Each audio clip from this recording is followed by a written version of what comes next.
നിയമസഭാ തെരഞ്ഞെടുപ്പിൻ്റെ ചൂടും ചൂരും പറയുന്ന അങ്കത്തട്ടിലേക്ക് സ്വാഗതം. കേരളം കണ്ടതിൽ വെച്ച് ഏറ്റവും വലിയ പോരാട്ടം നടക്കുന്ന നിയമസഭാ മണ്ഡലമാണ് പേരാവൂർ. കണ്ണൂർ ജില്ലയിലെ പേരാവൂർ. KPCC അധ്യക്ഷൻ സണ്ണി ജോസഫും മുൻ ആരോഗ്യമന്ത്രി KK ശൈലജ ടീച്ചറുമാണ് ഇവിടെ മത്സരിക്കുന്നത്.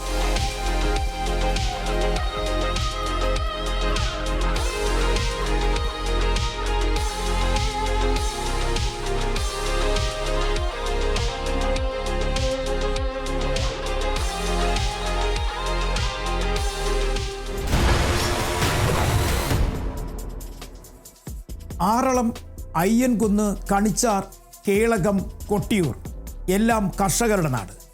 ഈ പഞ്ചായത്തുകൾ ഉൾപ്പെടുന്ന പേരാവൂരാണ് ഇന്നത്തെ അങ്കത്തട്ടിലെ ചർച്ചാ വിഷയം.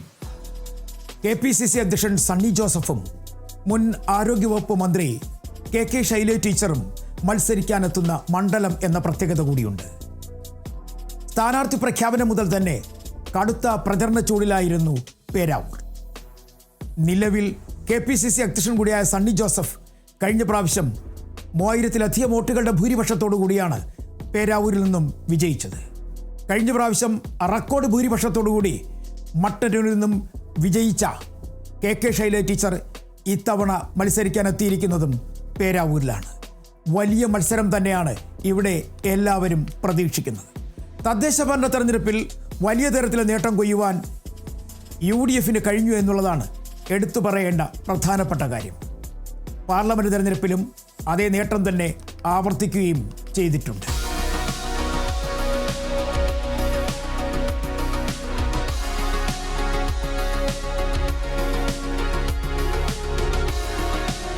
ശക്തമായിട്ട് തന്നെ മുന്നേറുന്നു. അതിന് നല്ല റിസൾട്ട്, നല്ല പ്രതികരണം ജനങ്ങളിൽ നിന്ന്, സഹപ്രവർത്തകരിൽ നിന്ന്, UDF കക്ഷികളിൽ നിന്ന്, മാധ്യമങ്ങളിൽ നിന്നെല്ലാം ലഭിക്കുന്നുണ്ട്. ജനഹിതത്തിൻ്റെ മുൻപിൽ ഇന്നത്തെ ഭരണ സംവിധാനം പരാജയപ്പെടും, പരാജയം സമ്മതിക്കും. ഞങ്ങൾക്കത് ആത്മവിശ്വാസമുണ്ട്.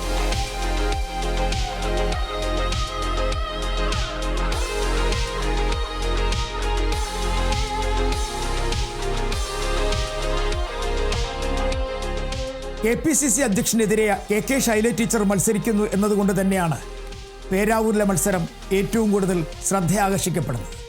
പ്രത്യേകിച്ചും കർഷകരുടെ പ്രശ്നങ്ങൾ, വന്യമൃഗ ശല്യം, അങ്ങനെ തുടങ്ങി നിരവധിയായ പ്രശ്നങ്ങൾ ഇവിടെ ഉയരുന്നുണ്ട്. കുടിയേറ്റ കർഷകരുടെ നാടുകൂടിയാണ് പേരാവൂർ എന്ന് പറയുന്നത്. പ്രത്യേകിച്ചും മറ്റ് ജില്ലകളിൽ നിന്നും പേരാവൂരിലേക്ക് അല്ലെങ്കിൽ കണ്ണൂരിൻ്റെ വിവിധ സ്ഥലങ്ങളിലേക്ക് ചേക്കേറപ്പെട്ട ആളുകൾ പേരാവൂരിലുമുണ്ട്. പേരാവൂരിലെ കുടിയേറ്റ കർഷകർ തന്നെയാണ് നിർണായക വോട്ടർമാർ. ഇത്തവണ ഒരു പ്രധാനപ്പെട്ട മാറ്റം വന്നിരിക്കുന്നത് SDPIക്ക് ഇവിടെ സ്ഥാനാർത്ഥികളില്ല. 2006-ൽ KK ശൈലജ ടീച്ചർ പേരാവൂരിൽ മത്സരിച്ച് വിജയിച്ചിട്ടുണ്ട്. പക്ഷേ 2011-ൽ അവർ സണ്ണി ജോസഫിനോട് 3440 വോട്ടുകൾക്ക് പരാജയപ്പെട്ടു.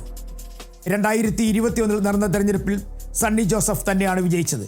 2026-ലേക്ക് എത്തിയപ്പോഴേക്കാണ് അംഗം മുറുകിയതെന്ന് വേണമെങ്കിൽ പറയാൻ കഴിയും.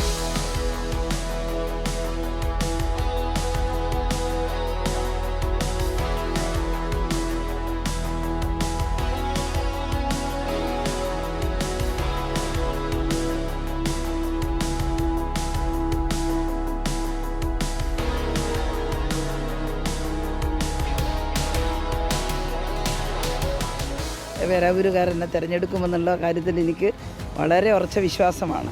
ഇത്തവണ ഒരു മാറ്റത്തിന് പേരാവൂർ ആഗ്രഹിക്കുന്നുണ്ട്. കാരണം ഇവിടെ ഒരുപാട് സാധ്യതകളുള്ളൊരു മണ്ഡലമാണ്. ഒരുപാട് വികസന പ്രവർത്തനങ്ങൾ, ചിലത് ഞാനിപ്പോൾ പറഞ്ഞല്ലോ. അതിലേറ്റവും കായിക രംഗത്ത് നമുക്കൊരു നല്ല സ്പോർട്സ് അക്കാദമിയൊക്കെ വേണം.